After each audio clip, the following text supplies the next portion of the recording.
یہ عجیب و غریب خصوصیت اللہ تبارک و تعالی نے ایام بنائے ہیں، اور ان کو وہ فضیلتیں عطا فرمائی ہیں جو سال میں کسی اور مہینے میں وہ فضیلتیں نہیں ہیں۔ سب سے پہلے تو یہ 10 دن، اس کو عشرہ ذو الحجہ کہتے ہیں، ذو الحجہ کے 10 ایام۔ اس کے بارے میں نبی کریم سرورت عالم صلی اللہ علیہ وسلم کا یہ ارشاد ہے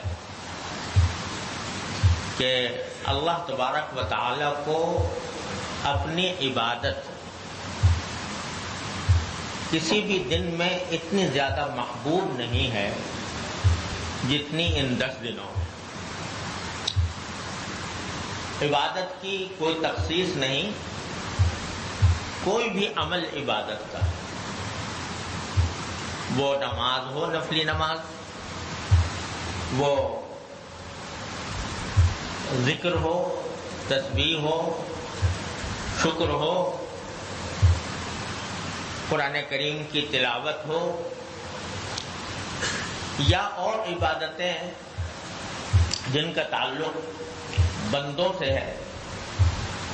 کسی مریض کی عیادت، کسی مریض کی بیمار پرسی، صدقہ خیرات، کسی کی مدد کر دینا،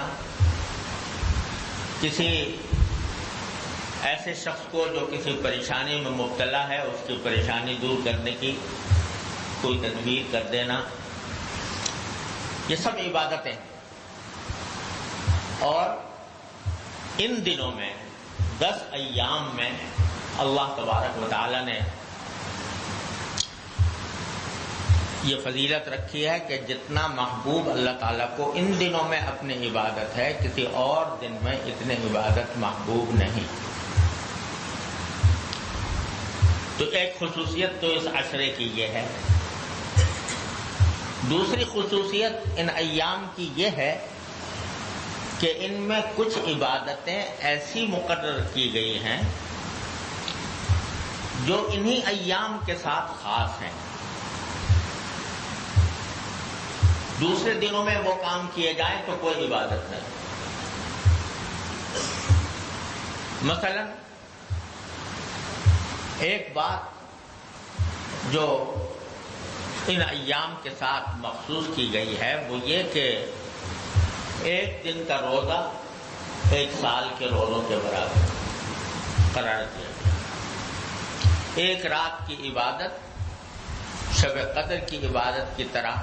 قرار دی گئی ہے۔ ایک ایسی حدیث میں جو متعدد طرق سے مروی ہے، اگرچہ سند کے اعتبار سے زیادہ مضبوط نہیں ہے، لیکن متعدد طریقوں سے، یہاں تک کہ ایک مرتبہ رسول کریم صلی اللہ علیہ وسلم سے کسی صحابی نے پوچھا کہ یا رسول اللہ، آپ نے فرمایا کہ ان 10 دنوں میں عبادت اللہ تعالیٰ کو سب سے زیادہ محبوب ہے، تو کوئی عمل جو اس کے علاوہ دنوں میں کیا جائے وہ اس دن کے برابر نہیں ہو سکتا، تو کیا اگر کوئی شخص جہاد فی سبیل اللہ کرتا ہے، اللہ کے راستے میں جہاد کرتا ہے، تو کیا وہ بھی آج ان دنوں کی عبادت کے برابر نہیں ہو سکتا؟ تو آپ نے فرمایا کہ ہاں، سوائے اس کے کوئی شخص اپنی جان قربان کر دے، اس کے علاوہ کوئی عبادت اس کے برابر نہیں ہو سکتی۔ تو روزے کی کا 1 سال کے برابر روزے کا ثواب اللہ تبارک و تعالیٰ ان دنوں میں عطا فرماتے ہیں۔